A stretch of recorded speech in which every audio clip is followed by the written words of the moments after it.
अच्छा जी, last lecture में हमने इफ स्टेटमेंट को ब्रीफली डिस्कस कर लिया था और हमने कहा था इफ स्टेटमेंट हमारी सिंपल सिलेक्शन स्ट्रक्चर की स्टेटमेंट होती है और बहुत ही लिमिटेड होती है अपने यूज़ में।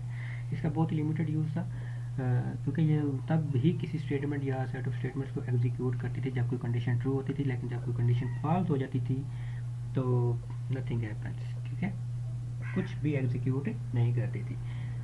लेकिन अब अगर अगर अगर हमें ज़रूरत ये पड़े कि कोई भी स्टेटमेंट या सेट ऑफ स्टेटमेंट्स एग्जीक्यूट हो जब वो कंडीशन ट्रू हो, अगर कंडीशन ट्रू ना हो तो ऑब्वियस सी बात है वो फॉल्स होगी।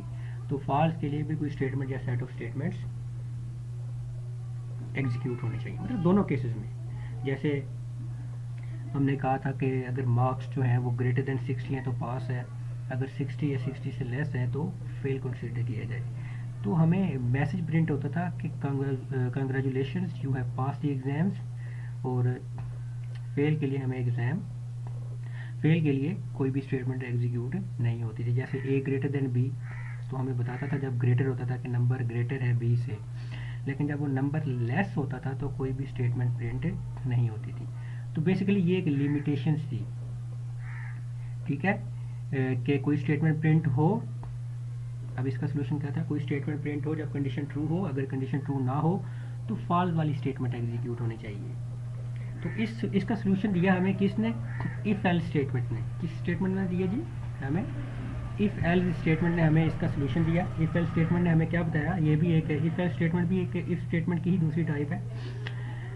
ये एग्जीक्यूट करती है one block of statements when the condition is true. अगर दूसरा ब्लॉक तब एग्जीक्यूट करेगी जब कंडीशन फॉल्स होगी। मतलब ये अगर ट्रू होगी तो ट्रू वाला ब्लॉक, फॉल्स होगी तो फॉल्स वाला ब्लॉक। कोई एक block at a time print होगा, ठीक है, कोई एक block at a time execute होगा।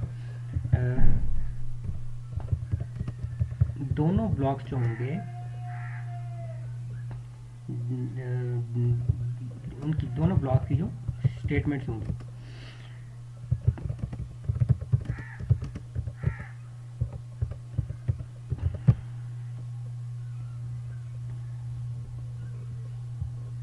दोनों ब्लॉक्स की जो स्टेटमेंट्स होंगी वो एट ए टाइम एग्जीक्यूट नहीं होंगी और एट ए टाइम दोनों स्किप भी नहीं हो सकती, मतलब कोई एक होगी। अब इसका सिंटैक्स देख लेते हैं। सिंटैक्स इसका बहुत ही सिंपल है।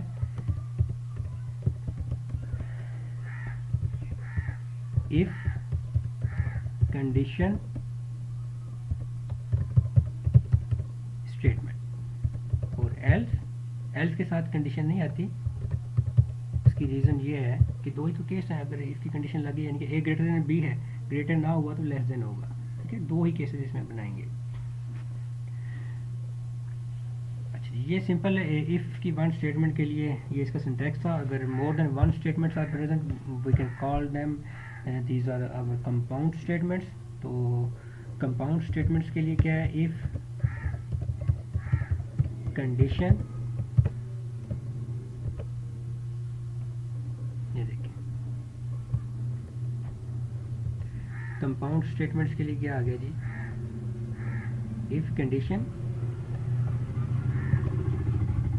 Statement 1, statement 2, statement 3, statement n, और ये एल्स के लिए आ गया statement 1, statement 2, more than one statements are present.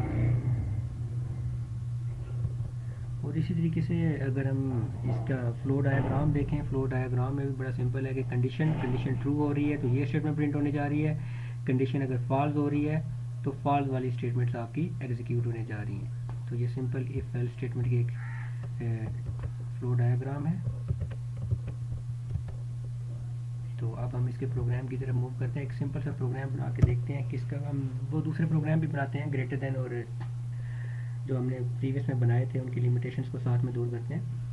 अब हम एक इवन और ऑड का प्रोग्राम बनाने जा रहा हूँ। मैं कहता हूँ मेरे पास एक इंटीजर टाइप का एक वेरिएबल ए है और यूज़र से वैल्यू लेनी है। You console dot write line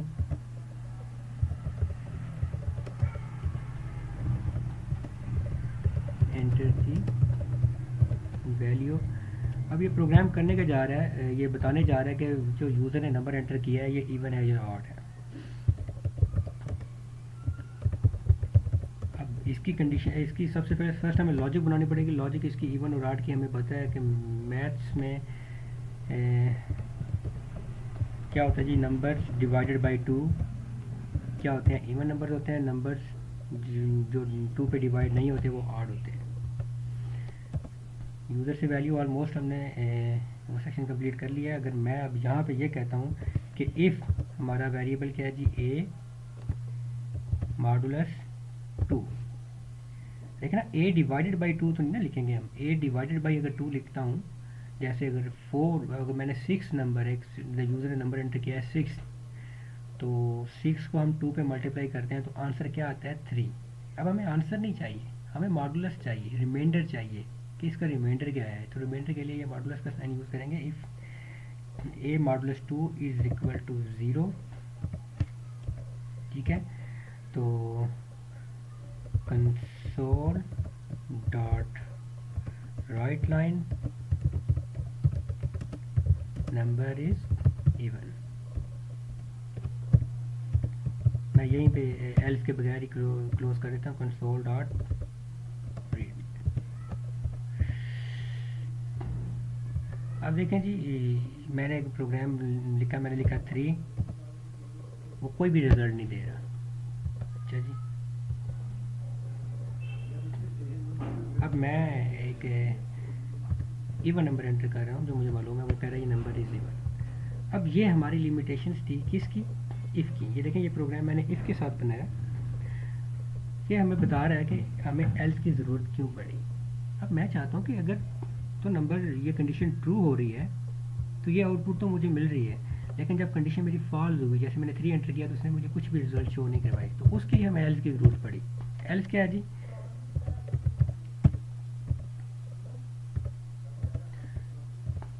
else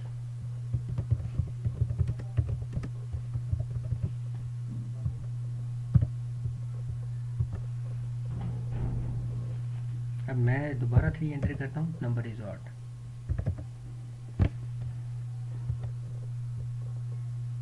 इसी तरीके से ये देखिए, ये इवन नंबर है। तो ये एक सिंपल सा इवन और ऑड वाला प्रोग्राम था जो इसमें हमने बनाया। इसमें अगर एक और प्रोग्राम हम बनाना चाहें, मैं कहता हूँ कि अगर एक ऐसा प्रोग्राम बनाएं जो यूज़र से 2 नंबर्स ले और फाइंड करे कि ये नंबर्स जो हैं आपस में इक्वल हैं या नहीं है।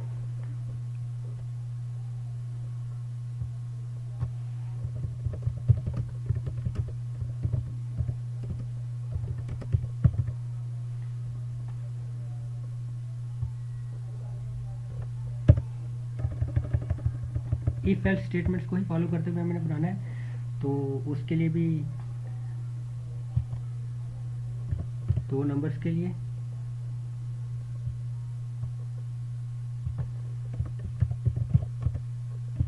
Console dot write line enter the value,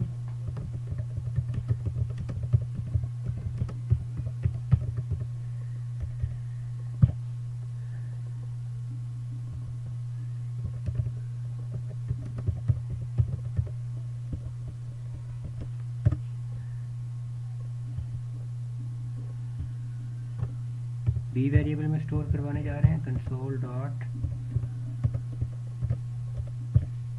conversion का भी एरर आएगा इसमें,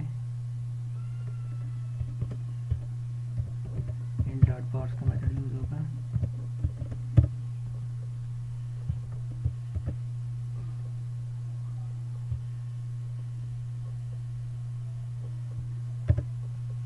चलें जी, यूज़र से वैल्यू लिया हमने कहा जी ए और बी हमारे 2 वेरिएबल है, और हम कहते हैं कि फर्स्ट वैल्यू को यूज़र से ले रहे हैं और सेकंड की भी वैल्यू हम यूज़र से ले रहे हैं। अब मैं सिंपल इफ़ की स्टेटमेंट लगाता हूँ कि क्या जी, हमने मालूम क्या करना है कि ये जो नंबर यूज़र ने एंटर किए हैं ए और बी, क्या ये आपस में इक्वल हैं या नहीं है। कौन कौन से वेरिएबल हैं, if a is equal to b, ठीक है, तो कंसोल डॉट राइट लाइन में हमें शो हो जाएगा जी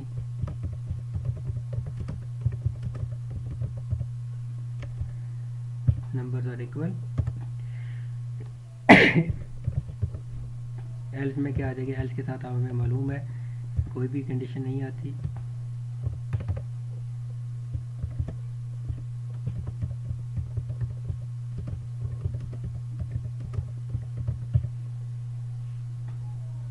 नंबर्स आर नॉट इक्वल।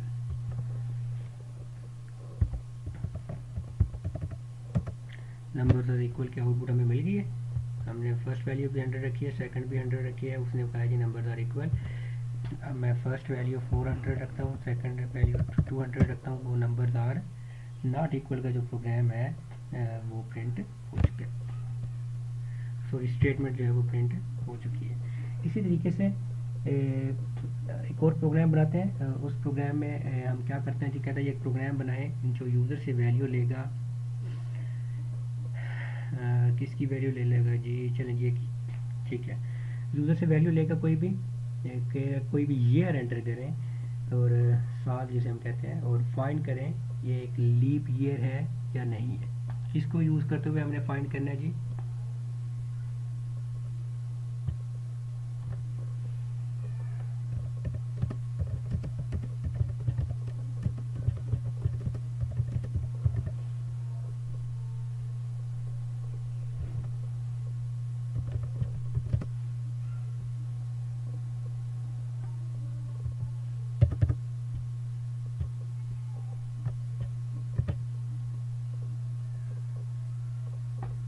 अब लीप ईयर कौन सा होता है।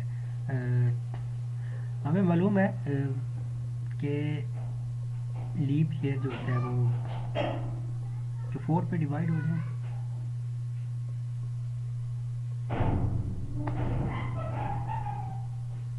हम कहते हैं जी please enter the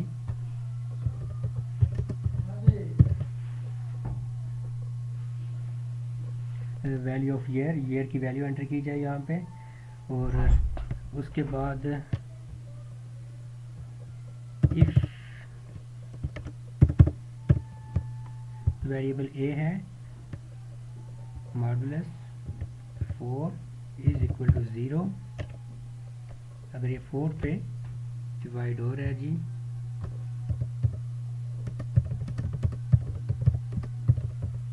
leap year है। अगर ये 4 पे डिवाइड नहीं हो रहा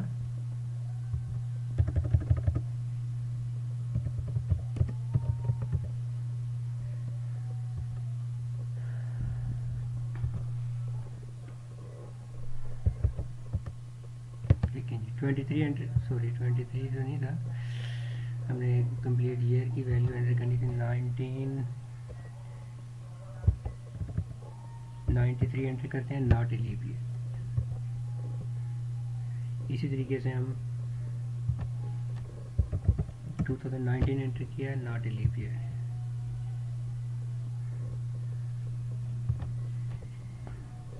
अगर 2020 एंटर कर रहे हैं वो बता रहे हैं हमें ये एक लीप ईयर है। तो इसी तरीके से आप दूसरा प्रोग्राम भी बना सकते हैं जो आपने प्रोग्राम बनाया था, कौन सा था, ग्रेटर देन लेस देन वाला, if a greater than B.